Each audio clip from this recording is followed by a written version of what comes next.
Okay, this is Dan Lawson for the Alliance for American Manufacturing.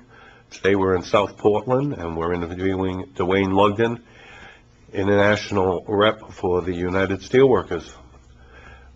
Duane, could you relay to us what you've seen in the past on these, when mills go through downtimes or even closures due to lack of orders, sometimes from unfair trade? Well, obviously you have the direct impact in the mill with the workers that were formerly employed, but deeper than that, for every worker in the paper mill or pulp mill that loses a job because of a lack of orders, you have 4 people behind him who work in supplying the paper or pulp mill. Folks even at the level in the woods who are cutting the trees from the stump. Those people who are delivering the wood to the mills, driving the trucks. The people who supply the mill with parts and obviously the things that it needs to produce pulp or paper. All of these folks are affected. So when you hear about a pulp or paper mill who's laying off 100 people, you need to think about the 4 people who are behind every one of them. And that brings you, of course, to a total of 400 or 500 people and their families who are affected by these cases. I've worked at some of these mills in representing the employees where they have lost jobs.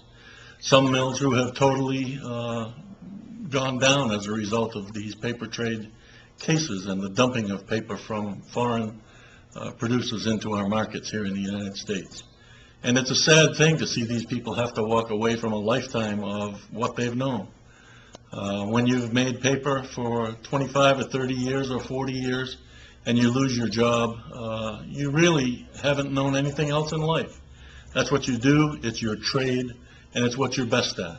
And unfortunately, with the contraction in the paper industry, you don't get second chances with our industry. You don't get laid off from one mill and go get hired at another, because frankly the others are experiencing the same issues. So when people get laid off, it's painful, and they don't get second opportunities in their own industry. They have to go and learn different skills in life and hope that there's going to be some place for them to work.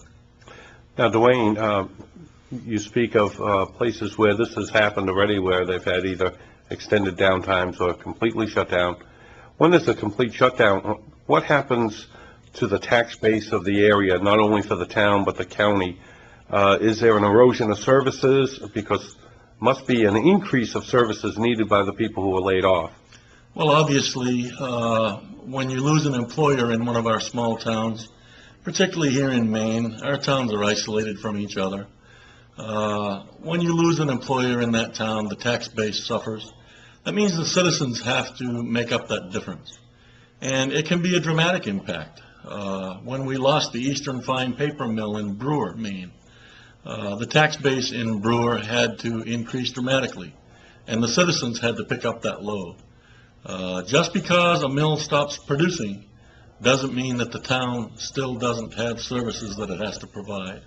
In fact, they do, and those services have to be paid for.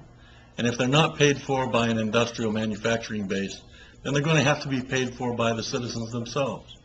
And that's the unfortunate piece of this thing when one of our mills goes flat.